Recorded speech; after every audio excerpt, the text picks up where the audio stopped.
Hello everyone, welcome to सिद्धांत scholars academy. My self Nandita Jain. आज की क्लास में हम कंटिन्यू करेंगे अपनी संपूर्ण हिंदी साहित्य की सीरीज को। हम पढ़ रहे थे वैचारिक पृष्ठभूमि और आज हम पढ़ने वाले हैं हिंदी नवजागरण के टॉपिक को।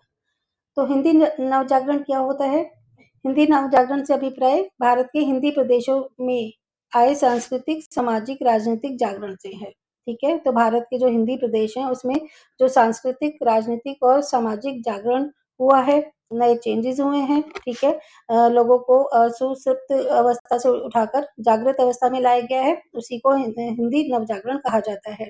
हिंदी नवजागरण का प्रारंभ 1857 के विद्रोह, जब प्रथम स्वतंत्रता संग्राम के लिए विद्रोह हुआ था, उससे ही माना जाता है। और इसमें टोटल 3 चरण हैं। सबसे पहले तो प्रथम चरण है 1857 का महाविद्रोह। दूसरा है भारतेंदु हरिश्चंद्र के जन्म से लेकर भारतेंदु युग तक का जो चरण है वो दूसरा चरण माना गया है। और तीसरा चरण है महावीर प्रसाद द्विवेदी की पत्रिका सरस्वती। बहुत इंपॉर्टेंट है पत्रिका सरस्वती, इसमें से क्वेश्चन भी आते हैं। और वैसे भी महावीर प्रसाद द्विवेदी की जो सरस्वती पत्रिका थी वो बहुत ही अच्छी, उस समय जागरूकता प्रदान करने वाली पत्रिका मानी जाती है।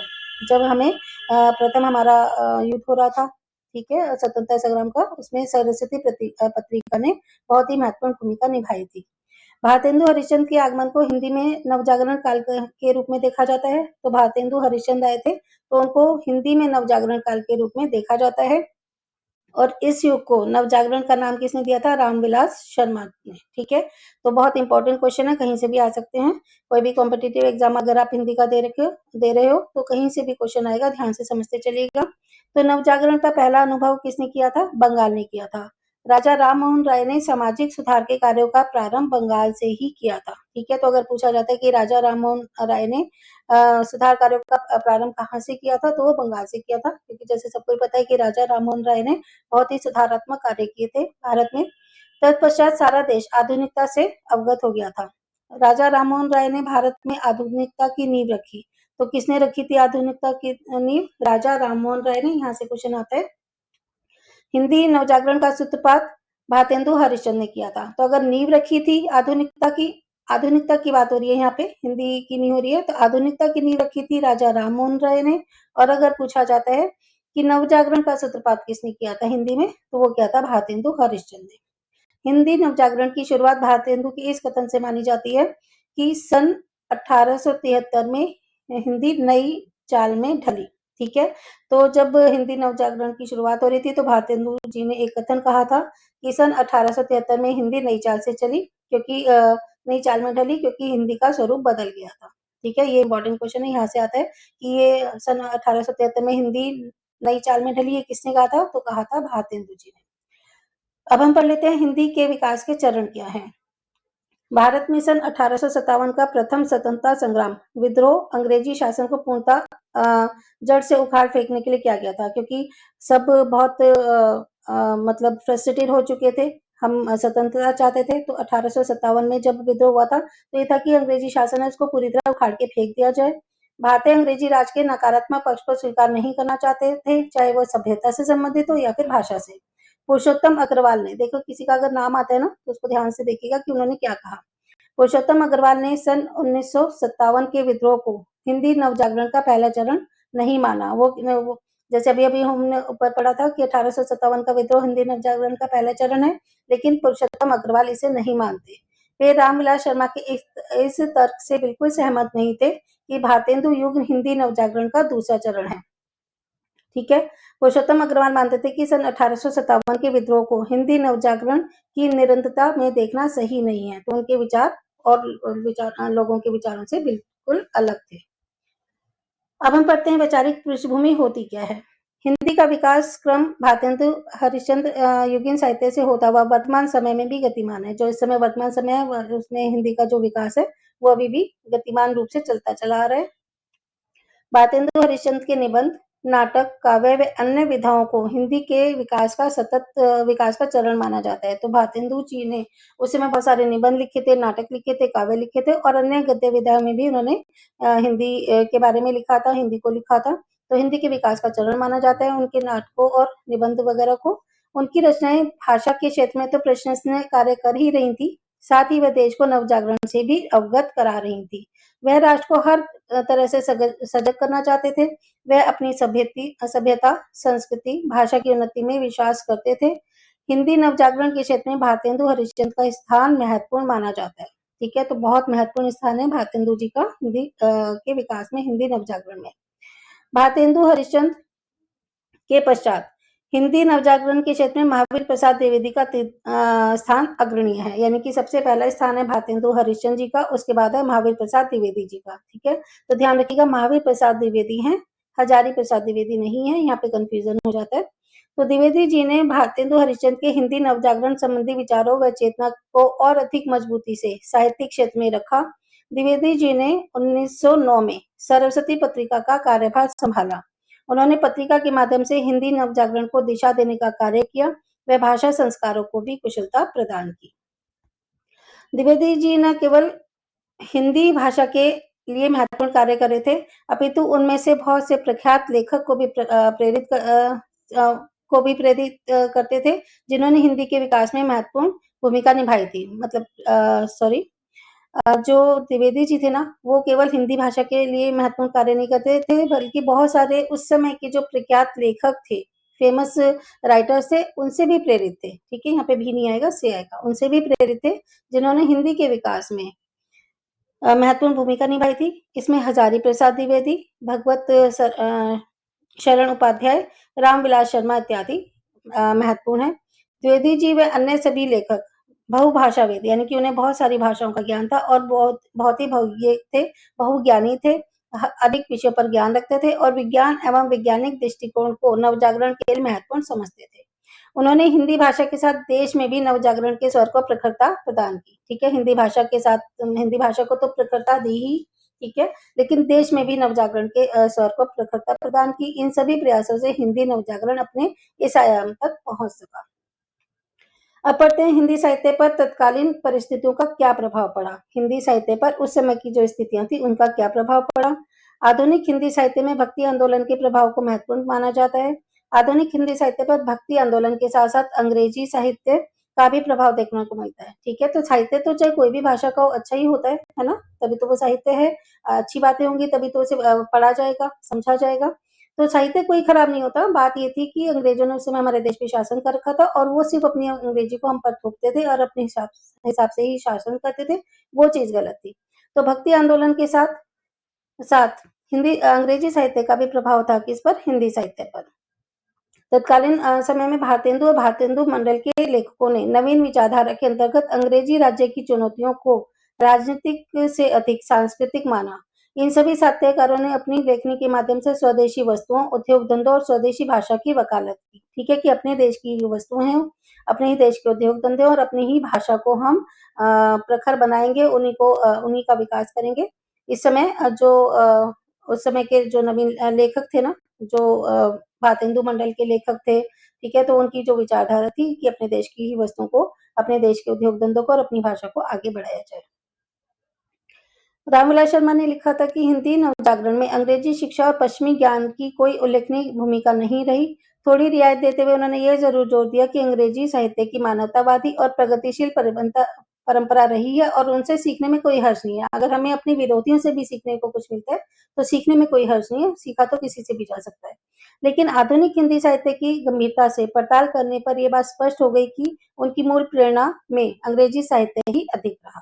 ठीक है, तो अगर दुश्मन की भी कोई बात अच्छी है तो उसे सीखने में कुछ नहीं चाहता। तो हमारे जो हिंदी साहित्य की गंभीरता थी ना, हिंदी साहित्य था, उसको हमने बहुत गंभीरता से जब उसकी जांच परख की तो पता चला कि मूल प्रेरणा क्या थी, अंग्रेजी साहित्य ही था।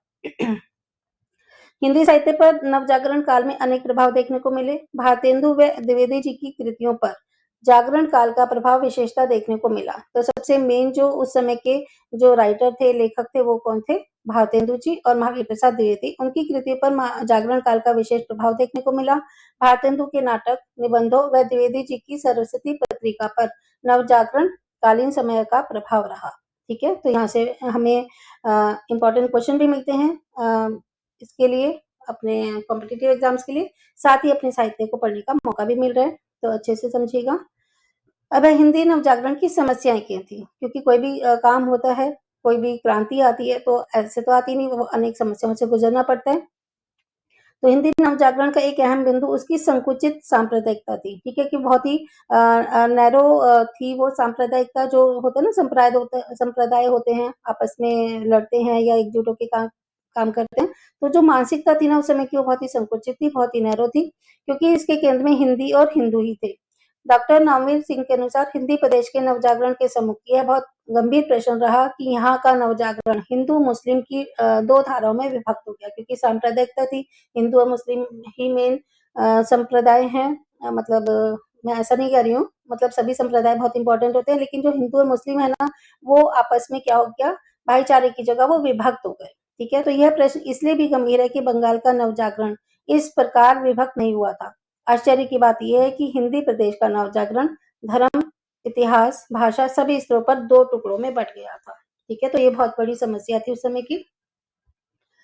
साथ ही डॉक्टर नामवीर सिंह के उद्धरण से यह स्पष्ट होता है कि तत्कालीन उत्तर भारतीय समाज दो धार्मिक संगठनों में विभाजित होने लगा था, जिसके लिए उत्तरी भारत की तत्कालीन राजनीतिक, सामाजिक और सांस्कृतिक परिस्थितियां उत्तरदायी रही।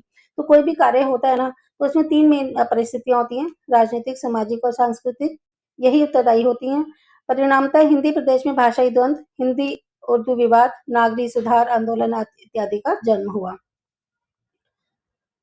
भारतेंदु युगीन साहित्य में भी कुछ समस्याएं पैदा हुई। इसमें उर्दू परंपरा में लिखे गए साहित्य की चर्चा नहीं हुई। भारतेंदु युगीन हिंदी नवजागरण की समस्या यह है कि उसने हिंदी का एक सही रूप तय कर बाकी रूपों को अवैध घोषित कर दिया। कि भारतेंदु युग में क्या हुआ कि हिंदी का यही एक रूप है, उन्होंने एक स्वरूप तय कर दिया, और बाकी का कि जो बाकी रूप हैं वो सारे अवैध हैं, इलीगल हैं, और अध्ययन पर उनके बल नहीं दिया। वास्तव में हिंदी को नई चाल में ढलने से पूर्व उर्दू में साहित्य लिखना प्रारंभ हो चुका था। तो जब हिंदी नई चाल में ढली, उससे पहले उर्दू में साहित्य लिखना प्रारंभ हो चुका था, इसलिए हिंदी नवजागरण की चर्चा के समय उर्दू में लिखे साहित्य की चर्चा होना भी बहुत ही आवश्यक है।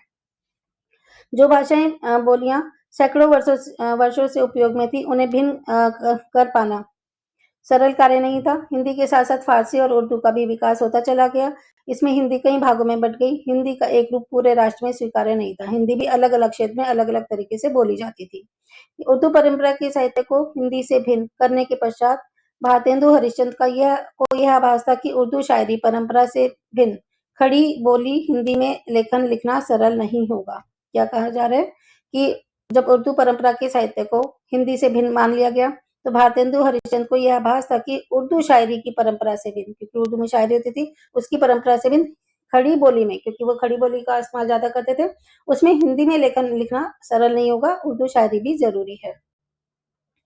यह तर्क सत्य है कि हिंदी से उर्दू को अलग करने के पश्चात ही भारतेंदु उर्दू में रसा नाम से कविताएं लिखा करते थे। तो बेशक उन्होंने हिंदी को उर्दू से अलग कर दिया था, लेकिन वो उर्दू में रसा के नाम से कविता लिखते थे, भारतेंदु जी के नाम से नहीं लिखते थे, और वह हिंदी के समर्थक होने के बावजूद ब्रज में अधिकतर कविताएं लिखते थे। ठीक है, तो वैसे तो हिंदी का समर्थन करते थे, लेकिन रसा नाम से तो वो उर्दू में लिखते थे, और हिंदी के समर्थक होने के बावजूद भी ब्रज बोली में अधिकतर कविताएं लिखते थे। इन प्रसंगों से हिंदी क्षेत्र की भाषाई मानचित्र की जटिलता को समझा जा सकता है। भारतेंदु की विरासत को आगे बढ़ाते हुए महावीर प्रसाद द्विवेदी जी ने द्वंद की स्थिति में थे कि वे क्या करना चाहिए। वह और सभी विद्वान यह परिकल्पना कर रहे थे, उनके लिए हाइपोथेसिस था कि राष्ट्रभाषा के बिना राष्ट्रवाद कैसे स्थापित होगा, क्योंकि अगर राष्ट्रवाद लेना है तो कोई राष्ट्रभाषा भी होनी चाहिए। भारत पश्चिमी राष्ट्रों की तुलना में अलग था। यहाँ पश्चिमी राष्ट्रों के समान एक भाषा नहीं बोली जाती थी। ठीक है तो जो वो है ना पश्चिम जो राष्ट्र हैं, ठीक है, जो मतलब वेस्टर्न जो कंट्रीज हैं, उनमें एक भाषा होती थी। जैसे इंग्लिश बोली जाती तो इंग्लिश, फ्रेंच बोली जाती तो फ्रेंच, लेकिन हमारे देश में क्या है कि बहुत सारी भाषाएं बोली जाती हैं, लेकिन हिंदी का प्रयोग सबसे अधिक लोगों के द्वारा किया जाता है, क्योंकि हिंदी भाषी लोग हमारे देश में ज्यादा हैं। हिंदी को राष्ट्रभाषा बनाने के लिए हिंदी की परिकल्पना हुई, जिसमें क्षेत्रीय बोलियों व हिंदी के विविध रूपों के लिए स्थान नहीं बचा था। तो यहाँ अगर हिंदी को राष्ट्रभाषा बनानी है तो एक रूप होना चाहिए, मात्रा है, व्याकरण है, ठीक है, स्वर है, व्यंजन है, एक ही होने चाहिए। तो ऐसा था कि जो क्षेत्रीय बोलियां, क्योंकि अलग अलग जो क्षेत्र में अलग अलग तरह की हिंदी बोली जाती है, तो इनके विविध रूपों के लिए कोई स्थान नहीं बचा था। एक ही कार्य के लिए हिंदी के भिन्न भिन्न उपकरणों का इस्तेमाल हुआ था। तो अब हम पढ़ लेते हैं कि हिंदी नवजागरण के प्रेरक तत्व कौन से हैं, क्योंकि प्रेरणा मिलती है किसी काम के लिए तभी वो काम किया जाता है। तो हिंदी नवजागरण के प्रेरक तत्व कौन से हैं? हिंदी नवजागरण को राष्ट्रीय भावना के साथ जोड़ा गया। भारतेंदु हरिश्चंद्र द्विवेदी जी की रचनाओं पर भी तत्कालीन परिस्थितियों का प्रभाव पड़ा। नवजागरण के तीसरे दौर के रूप में डॉक्टर रामविलास शर्मा ने द्विवेदी जी व उनके सहयोगियों के विचारों का वर्णन किया। सरस्वती पत्रिका में भारत के अतिरिक्त यूरोप और एशिया के नवजागरण की भी चर्चा की गई। तो सरस्वती पत्रिका जो महावीर प्रसाद द्विवेदी जी के द्वारा चलाई जा रही थी, उसमें भारत के साथ साथ यूरोप और एशिया के नवजागरण की भी चर्चा की गई। चीन, फिलीपीन, जापान, एशियाई देशों के साथ साथ पूरे विश्व के जागरण की चर्चा द्विवेदी जी ने की थी। वे जापान को उदाहरण स्वरूप सबके समक्ष रखते थे। वह कहते हैं कि किस प्रकार जापान ने ब्रिटिश उपनिवेश हुए बिना प्रगति की जैसे हमारे देश में तो ब्रिटिश उपनिवेश हुआ था, ठीक है, तो प्रगति तो खैर हमने क्या की थी उस समय जब ब्रिटिश का हमारे देश पे राज था। सिर्फ उन्होंने अपने फायदे के लिए थोड़ा रेल वगैरह चला दी थी, बाकी तो सब उन्होंने हमारे देश को तहस नहस कर दिया था। तो जापान के बारे में वो लिखते हैं कि जापान ने किस तरह ब्रिटिश उपनिवेश हुए बिना ही प्रगति की। उन्होंने देश के नवजागरण से भाषा जागरण को जोड़ा। द्विवेदी जी का मानना था कि समाचार पत्र, पुस्तक, पत्रिकाओं में पूरा राष्ट्र प्रेरणा ले सकता है, क्योंकि कोई भी हमारे पास रिटन मटेरियल होता है ना, हम उसे पढ़ते हैं तो वो विचार हमारे दिमाग में आते हैं और हम उससे प्रेरणा ले सकते हैं।